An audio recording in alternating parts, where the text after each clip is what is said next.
Hey fam, so I am here to talk to you, really to follow on from the message that I started after Nipsey's passing, when that kind of energy of grief just washed over, and I really felt like there was a significant shift in the consciousness of a great group of people. And for me personally, how it expressed was recognizing the need to confront, both personally but also to support you in confronting the darker, I really wish I could use a different word for that, but for now it will have to do, the darker aspects of this experience and the deeper, more shadowy spiritual realities that we're dealing with, which I really think Nipsey's death triggered very deeply. And personally for me, like, I had, my holiday was like a couple of days or the next day after, and that was really helpful because being super empathic, it's very easy to pick up on the emotions and the grief of others. And I found it, like, every time I was going on Instagram, and even just seeing the outpouring of love was just a lot. So it was personally quite nice to be away and to kind of bask in the sun and the joy, and to, you know, be happy, quite frankly. But I also feel it's very, very significant that that's the cycle of what happened for me, because the message that my ancestors and the spirits have been really impressing to me at the moment is the way that I don't deal with my shadow, and the way that I allow my joy and my happiness and all the good things in my life right now to really be a distraction from that work. And so I am not going to wait for that lesson to be finished. Like, part of my lesson at the moment is to express myself and share my truths with you as I go along. So I'm sharing you with this as I'm learning this lesson. And so I'm going to talk to you today about shadow work, really. Obviously, I'm doing this on IGTV, so I'm going to have to cap at 10 minutes and continue, as I assume I'll be going longer than 10 minutes. So bear that in mind. There probably will be a part 2.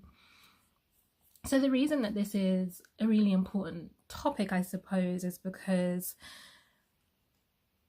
I don't know if it's fair to say light attracts the darkness, but I can say this: it would be extremely naive of us to think that we can live our our most fruitful, most purposeful, most spiritually grounded lives and not experience any resistance or opposition. And most of us are not remotely prepared to deal with that on any level. And so it's really, really important. Today I'm not going to talk about really the external forces of obstruction. However, I'm going to talk about the internal forces of obstruction. We really want to start with our personal shadow. So I in recent weeks, like, from speaking to my ancestors and doing readings for myself, like, the main message has been like, yeah, you're happy, like, but you have decades of heartbreak that you need to alchemize. And I'm going to be honest, I've been so relieved to be in a different place in my life. If you're a personal friend of mine and you've known me for a number of years, and you know, happiness was not rather the default for me, it was more of the exception. I was actually quite sad and depressed a lot, right through my childhood, right through my teens, right into probably my early 20s. So to be 31 now and to be experiencing satisfaction and contentment and purposefulness and doing work that I love and building this life for myself and feeling really peaceful and not feeling codependent and not feeling like I'm giving my power away to a relationship and not feeling any of the things that really mark those areas of my life. I have been on cloud 9, probably cloud 50, like, just like, I can't believe I feel so free, I can't believe I'm so strong as a person, like, just feeling really, really, really good. And I have known, you know, certain situations will happen in my life that will reveal to me that I'm in a lot of pain on a deep level still, but as long as I've not had to be deeply engaged in that pain on a day-to-day, I've just been like, well, being in the light, so to speak, working on myself, striving to move forward, supporting others, all that kind of stuff is how to deal with that pain, right? Is to experience more pleasure, basically, and to experience not just pleasure for like in the hedonistic sense of the term, but to experience more purposefulness, you know, to be in tune with the blessings that come with this path. And so as it happens, right? Like, if you refuse to see something, the way the spiritual world works, the way life works, is that it will force it on you in some way, right? Like, if you don't take the message gently, you get it hard. And I was not taking the gentle message. So just not really showing up for the level of work that I needed to be doing. And so my friend that I live with, who I love and adore dearly, we talk astrology a lot. She's the person who got me into tarot, and we really look at our birth charts together, and we really discuss like very deeply. And we've been talking a lot recently about Vedic astrology, and I'm not going to go into too much detail. That needs to be a separate video altogether about the differences between Vedic and tropical, and let's rudimentarily call them Western and Eastern astrology. But we've been talking about Vedic and really looking at our energies and our birth charts and the Vedic system, and really returning to that, because I was saying to her, when I first came to astrology, I came through the Vedic system because I was an academic and because my work is decolonial. So the first thing I'm going to do is, well, this is the Western, this is the European lens of this knowledge. Like, how can I deconstruct that? How can I decolonize that? And for me, the first point was, I'm going to look to the East, so to speak. I'm going to look at Vedic astrology. And so in Vedic astrology, just to give you an example, I'm Gemini rising, Virgo sun, and Leo moon. And those are the placements that I first understood myself as. And then when I kind of looked at tropical astrology, and I'm kind of a double Virgo sun and moon, and Cancer rising, I actually went through a bit of a crisis, or a tantrum, let's call it, more than a crisis, because I'd enjoyed constructing myself around a particular type of identity. So if you think as an academic in a very intellectual space, being a Virgo Gemini, right, two mercurial signs, was perfect. Like, it was just so well, it lent itself well, not just to the work I was doing, but to my ego, right? It said to me, yeah, you're so smart, you have all the great ideas, you know how to make connections, you were born for this. So having to confront this deeply emotional part of myself, this deeply sensitive part of myself, and this deeply disempowered part of myself through my Cancer energy, I wasn't here for it. And so I eventually did some of that work, and it's like I've pivoted the complete opposite direction, where I've become very attached to my tropical sign placement. So when we were looking at our Vedic charts again, like, no lie, which is really just further evidence of my Leo moon, I started crying. Like, I was legit on her sofa crying, like, I don't want to be this. No, like, the tears. And that, you know, she said something to me, real down to my shout out to you, babe. She has, like, she was really trying to help me come to terms with my chart, and like really looking at different ways of kind of understanding the energies. And she said something which I think is very resonant for me, which is that the Vedic astrology really represents our shadow selves, and we can think about tropical astrology as the conscious ego, or external self, the light, so to speak. And it also resonates to me because tropical Western astrology is very sun sign focused, and, you know, everything orbits around the sun, and Vedic astrology places much more emphasis on the moon, which we know to be the shadow principle. So I was like, that makes a lot of sense.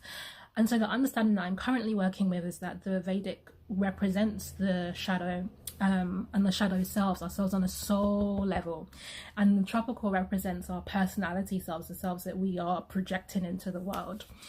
And so I'm giving you all of that backdrop to say this was the first trigger point for me. Like, literally the Vedic chart split open the shadow realm for me. That crying was really just this first confrontation of what was going to be a couple more days of deep, heart-wrenching soul work, or not even soul work, because I haven't even really done the work yet, just confrontation. And I posted a video by Diddy yesterday where he was talking about like a 3-hour cry, because that was definitely the energy I was in, and needing to purging that way. And I think that's the kind of what I've been going through. So I want to talk to you now with that backstory about what I start to see and confront when I'm made to see this kind of shadow or Vedic aspect of myself, and what that means for us. So really what happens as I start looking at my Vedic chart is I get plunged into a bit of a dark night of the soul, in which I'm, you know, experiencing a lot of personal crisis and suffering, etc, etc. What's really interesting is this also happens at the same time that Jupiter goes retrograde. Now, this is part of my issue. One, because I'm a Virgo, so I'm a heavy Virgo. I'm Virgo, Sun, Moon and Mars. So I'm diagnostic in nature. I always have at least one eye on what needs correcting or fixing. And so whilst most astrologers I wasn't saying most, but I'm seeing a lot of astrologers kind of post about how lucky this transit is, and Jupiter's gonna bless you and it's gonna get your money right and you're gonna do your business. Like, none of those things are wrong. They're just really just one level of this. And this is what I was saying that Nipsey's passing brought home for me, is the need to start balancing out those messages, right? Not just giving people the light, so to speak, but also giving people the requirement to contend with both personal, external, and structural darkness. And the darkness of the just Jupiter retrograde, like going literally into its shadow period, is that the lens of Jupiter, which is really an expander and magnifier, right? The expansion that comes with Jupiter is an internal expansion. So whilst there can be blessings, there can be progress, there can be that expansion in terms of your having a bigger life for yourself, all of that is contingent on how you cope with the inner expansion. And that expansion is the expansion of the shadow, the hidden self. So when I get plunged into this particular period, it's because I also have Jupiter retrograde natally in my birth chart, as in, for those of you who aren't that familiar with astrology terms, when I say that, I mean I was born at a time when Jupiter is retrograde, so I'm very familiar with that energy because I live with it. And so what happens is that not only am I made to see my shadow, but I'm made to see my shadow through a big expansion of it, through like a very, very, very, very close lens. So what do I mean by the shadow? The shadow really is the hidden, suppressed, discarded aspects of yourself.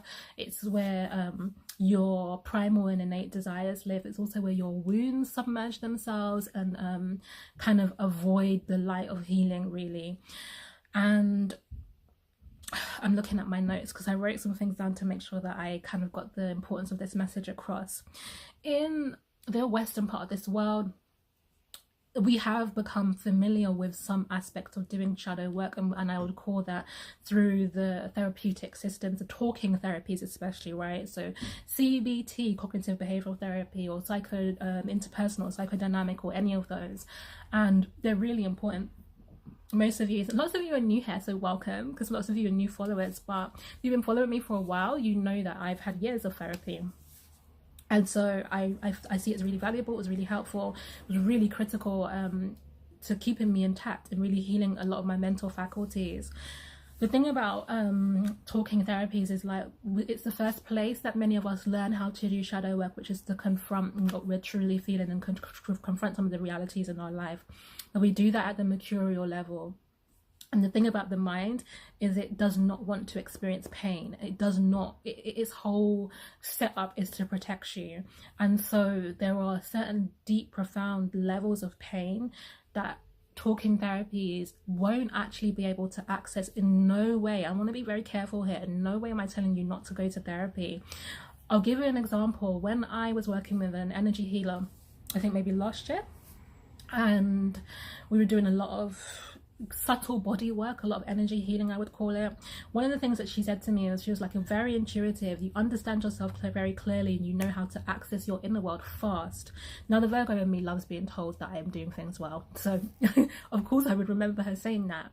But more importantly, the reason she said that to me is because I'd done 3 years of therapy. So I'd learned the skills that I needed to self-interrogate. There was a lot she didn't need to explain. We could move through the process a bit more quickly because I'd learned a lot of the language around the inner child and introspection and the shadow and all of that. So I'm saying that to say, by no means am I saying don't go to talking therapies, particularly if you're struggling with issues of the mind. Get help. So I'm saying that is a useful paradigm for healing, but it heals one aspect of you. And what the mind can't do is deal profoundly with the shadow. So I'll say in the 3 years that I was doing psychotherapy, I never at all dealt with the wounds I had around my relationship with my dad. And that's mostly really no fault of the astrologers or the therapists, because I was focusing actually on my matriarchal, like matrilineal energy. The women in my family dominated most of that, beginning with my relationship with my mum, and it was critical for me to work on that. But I wasn't ready to deal with the flip side of that, which was my relationship, and my broken relationship with my dad.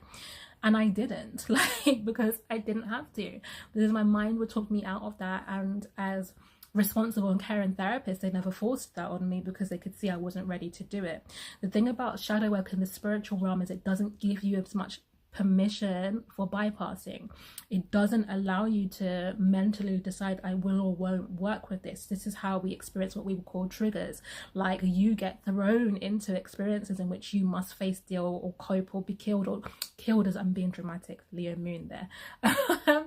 Not killed, but be swallowed up, destroyed, checked out, stuck, really is how it would work. Saturn would just hold you in place if you're not able to deal with that, but you don't get to pretend it's not happening on a spiritual level. That's how that works. So Jupiter retrograde is doing that for all of us. It's not just my birth chart personally. This Jupiter retrograde in this particular point of the year is about deep internal self-examination and the expansion of the shadow, right? Like literally blowing up your inner world, not in terms of fire, but I mean in terms of like you would blow up a balloon, so that you can see, deal, confront, and work through. So how do you start to deal with some of the things that are there? Like, how do you locate it? My advice to you is to start working with archetypes.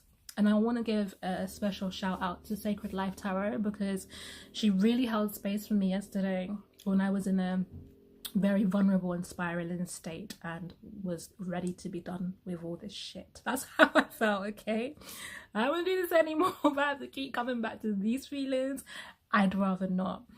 And she really held space for me. And this morning she sent me a post by someone that was talking about Black Moon Lilith. And it's interesting because I looked at the Lilith placements in the birth chart maybe a couple of months ago, and in the tropical system, my Lilith, well, I should explain what Lilith represents actually. Let me double back. But I'm looking at the timing of this, so I'll tell you where it is and then I'll explain. So in the tropical system, my Lilith is in Leo, and I didn't really resonate with that because if we look at Lilith as representing the shadow self and the shadow energy, which I'll explain in a second, I don't really express shadow Leo qualities because I'm such a heavy Virgo. So all of my development in my life and my effort to heal and transform myself has been reining in, healing, and not really expressing that side. In my Vedic chart, however, my Lilith is in Cancer, and we all know what me and the Cancer energy can be like. Particularly, as I said, I was working on all those wounds to do with my mother and the women in my family, and we know that Cancer has a lot to do with the mother wound. So my Lilith, my Vedic, my shadow, my soul energy has a lot to do with that Cancer. Now Lilith is a combination, an amalgamation, let's say, as it happens in everything really, cultural syncretism we would call that. She's an amalgamation of lots of different myths and kind of ideas and stories about this energy, but I'm going to give you the I was going to say Judeo-Christian, but I don't even know if that would be right, but at least the kind of let's say Greek Western aspect of this myth. And the concept here is that Lilith was the first true original wife of Adam that was not taken from the rib as we hear Eve was, but was made at the exact same time as Adam, from the exact same material as Adam's equal. However, she was not allowed that position. She was being forced into a position of subordination to Adam, and this was particularly expressed sexually, where she wanted to explore some more of the dominant sexual positions and really to have a more balanced partnership, and Adam wasn't open to that. And so she leaves that relationship, or some of the stories say she's dispelled from that relationship, and is enraged, rightfully so, about the denial of her power and this kind of patriarchal energy really trying to make her small, and being boxed in as kind of this archetype of mother and wife only, and not being allowed to express her power and her sexuality, etc. As part of this, the myth kind of says that she can be known for like harming children, like she becomes rageful, let's say, and that's this kind of angry Lilith, kind of very, I'm gonna say embittered, but empowered as well through rage, feminine archetype. Now it's an archetype that has for you to work with this archetype, it's nothing to do with your specific gender. It's about your relationship to love and power, right? So when I say use archetypes to help you work with your shadow, it's the same thing as reading a story and seeing yourself in it, or watching a film as I do and seeing myself in it, and using these different kind of art is a mirror, and it's using art to see you, and stories and archetypes are the best way to do that. And I think right now Lilith archetype is very, very, very important. So if Lilith represents those parts of us that have had our power denied and our sexuality suppressed, and I'm just turning my page, then we're also in the season for that. And I say that because last month, for the March issue of my astrology magazine, the concept of the month was Chimera, which is another kind of similar energy to Lilith, in that it represents a female monster that's had like its energy distorted. And I want to read a little extract from my zine where I write about this. My magazine is called Mango. This is the March issue. It's such a dope zine. You can get it on my website, nicoleblack.com/shop, in digital or in print version, link in bio. So I'm going to read a short extract to kind of demonstrate how we're presently in this kind of Lilith energy. Okay, so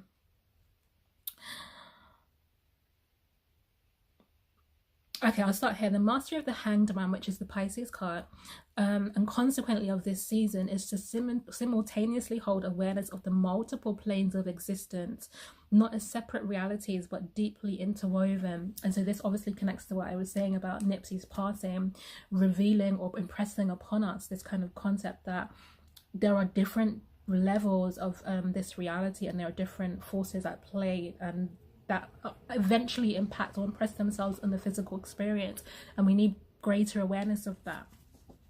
So I say Pisces season calls us to metaphysical action, which I explore further on page 16, to overcome the restriction, distortion and discrepancy in the lives that are unfolding in front of us.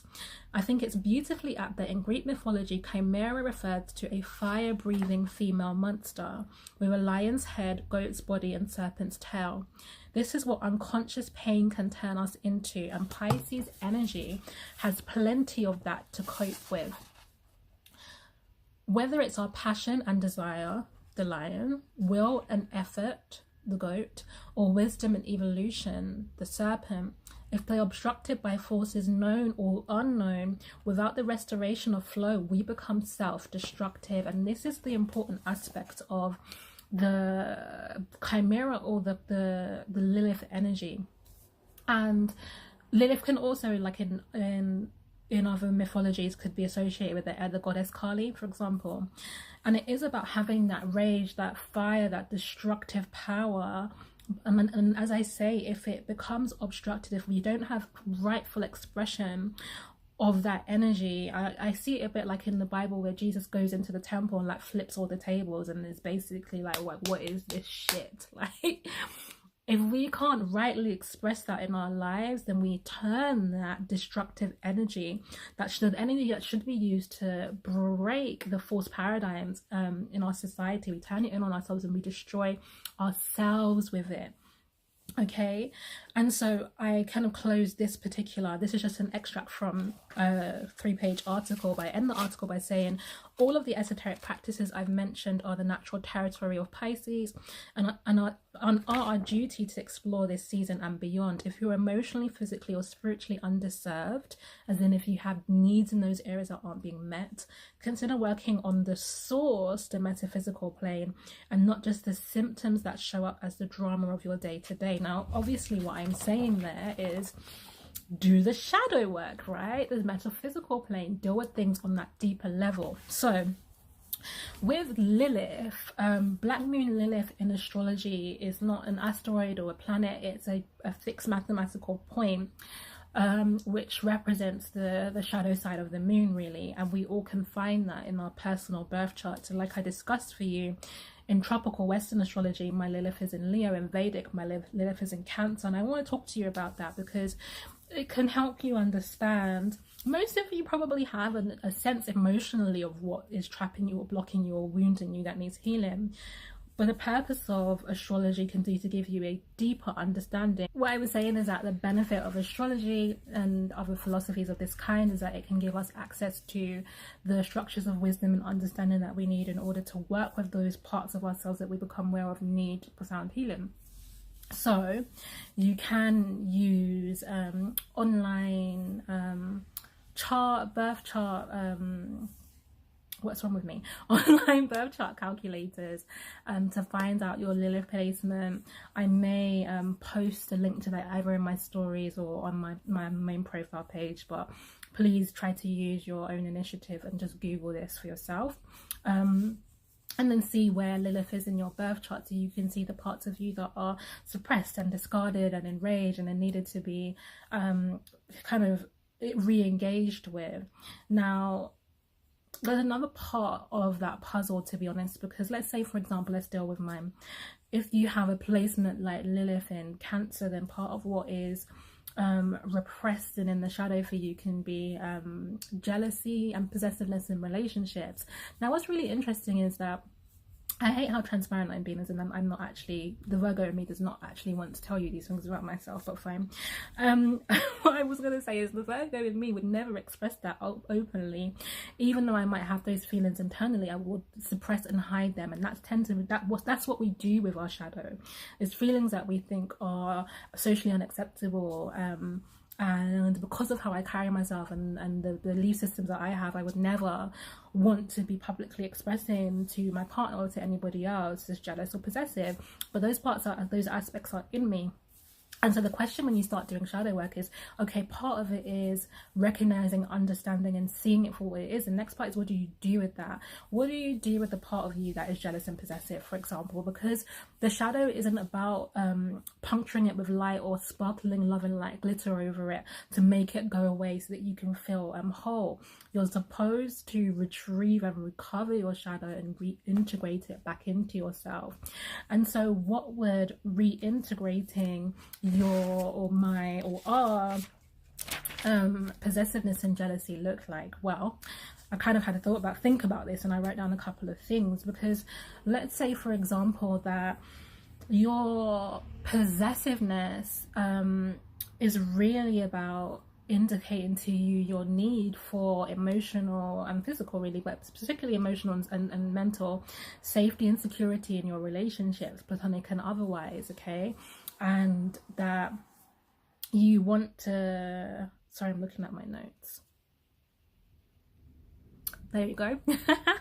So yes, it's about expressing the parts of you that rightfully want to feel a certain level of safety and security of emotional expression, and to feel like this is the part of you, right? The part of you that is possessive in its shadow. If you can embrace that part of you, and I'm going to talk about how, but if you can embrace that aspect of you, it's also the part of you that will demand it. It's the part of you that will say, hey, like, these are my needs. Like, I require this level of safety. I require this level of security. I require this level of communication.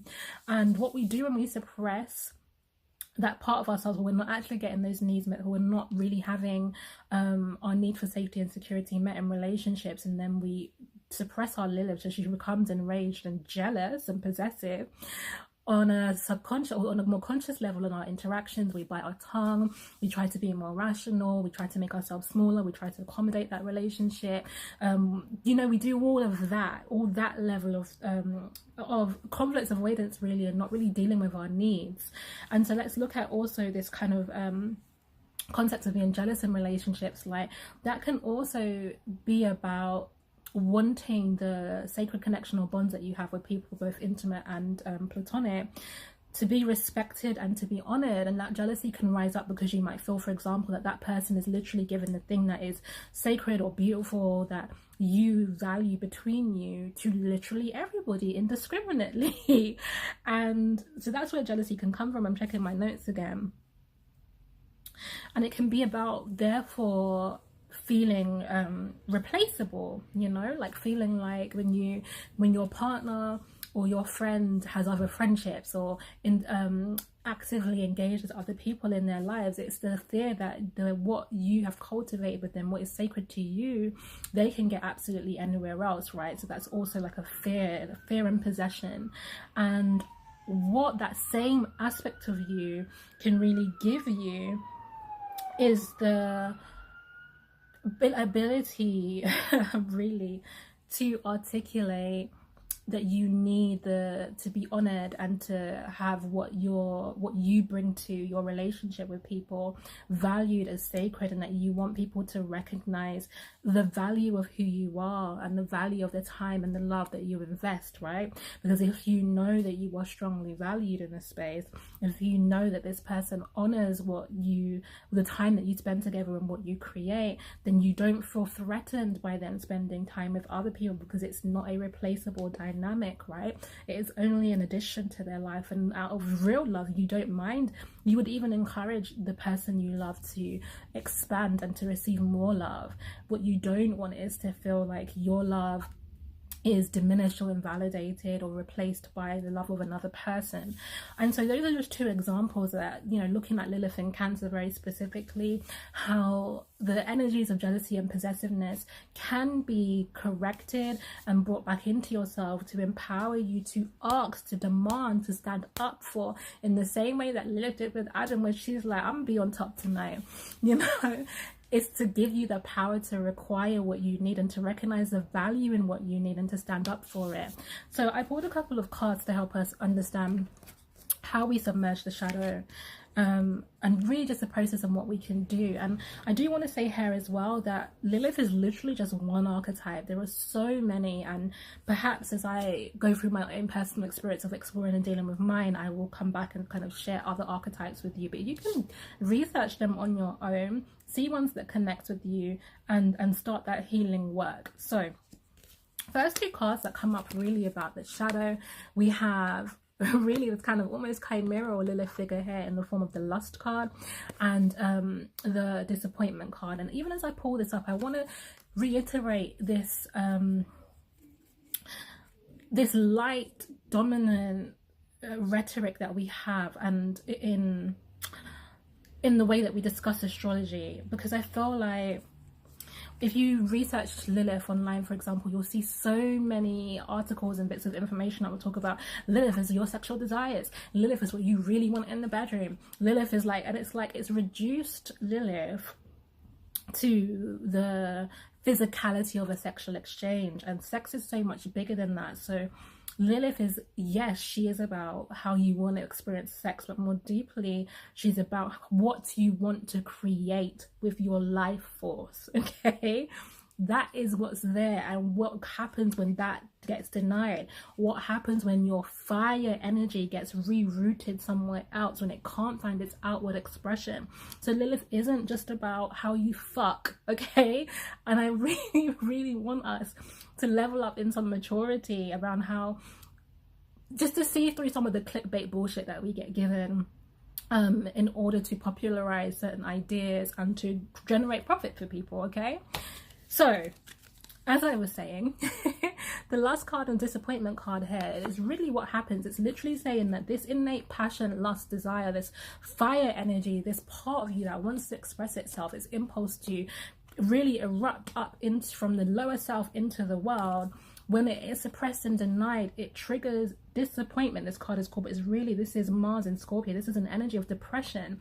It is emotional entrapment. It is emotional imbalance. It is woundedness. It is all the things that happens when you're not in alignment emotionally. I don't really know how else to put it, but that is what happens to us on a conscious level when we are doing the suppressing of our shadow and disconnecting ourselves from our shadow.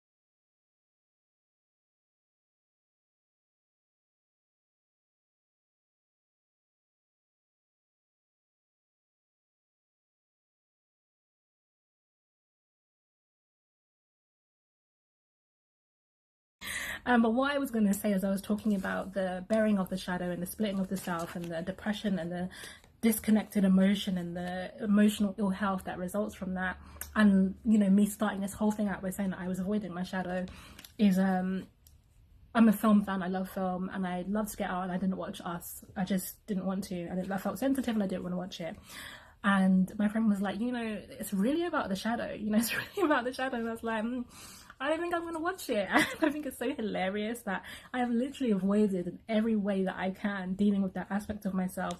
We were stood by the banister the other day, by the steps, talking, and the concept of the inner child came up again. I was like, I don't want an inner child. I don't want to be a parent to anybody or even myself. Like, I just don't want to have to look after anyone right now. I'm tired. Like, I was just doing this whole, nope. Like, I'm basically living in the sun. And whew, then I had to deal with this in a very profound way over the last few days, a kind of Plutonian crisis point. So what happens is, if we continue to live in this state in which we're emotionally sick and depressed and disconnected, and it doesn't mean necessarily that you're going to just be down and crying every day. It means that you won't be functioning healthy on an emotional level. Eventually, Five of Pentacles will happen to you, which is that something will happen in the physical level of your experience, which will create a lot of stress, anxiety, and worry for you, which will, you know, this is a Taurus card, and we've just had Uranus, the planet of like shocks and insight and change and revolution, really move into Taurus. And so it's literally like you will receive lightning bolts around the things that you have erected as safe, that you have held as material possessions that give you stability. So for me, part of that was like my tropical chart and the way that I have grown to love all those aspects and heal those aspects and have this fixed identity to it, and then having this full-on like tower moment where it's like you don't get to just cling to that version of yourself, right? Okay, Spirit. Now, the reason for that is that we are required to do the work, the action of retrieving ourselves from wherever we've debased ourselves or pushed ourselves down into the shadow. And this is the King of Wands here, and this is like action. But remember, the wands represent the internal, the spiritual level. So this is the metaphysical work I keep talking about. This is the deep soulful work that you must do to work on yourself. So it is the confrontation. It is understanding the messages of the archetypes that you're living through. It can be, therefore, sometimes it's doing physical work, not mental. When I mean movement, different types of bodily healing work. It can be using teas and flower back remedies, and it can be doing subtle body meditations and spiritual ancestor work. Like, it's all of that stuff, you know, which we'll probably get into again at another point. But it also requires this complete crisis, and this is the complete destruction of the ego here in the Ten of Swords. And the purpose for the complete destruction of your ego is that if you think about the Chimera or the Lilith figure, this fire-breathing kind of monstrous goddess, right? And you think about the presentable version of yourself that you put into the world, those two can't just get along. They can't just be easily integrated. So you literally have to smash the concept of who you are now to really, the Aeon card, which is the Judgment card, give a rebirthing. Is the archetype, the myth of Horus as child of Isis and Osiris is really prominent in this card, and it's about birthing a new version of yourself, that you can't literally be who you are, go into your shadow, grab those bits and add it like dressing. You have to die to who you are now so that you can be reborn as an entirely different version of yourself that includes the different levels of your power, includes the powerful Lilith energy who has been welcomed back. Because here, the Seven of Swords, which can be a card about deception, avoidance, this can also be, this is Moon in Aquarius, so this can be deference of the emotions.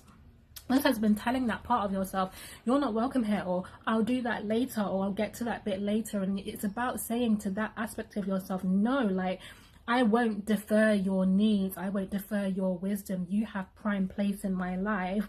And I promise you, who you are now has no space for that version of you. So you legit need to crack yourself open in order to do that. And then how do you get those archetypes that reside in your shadow?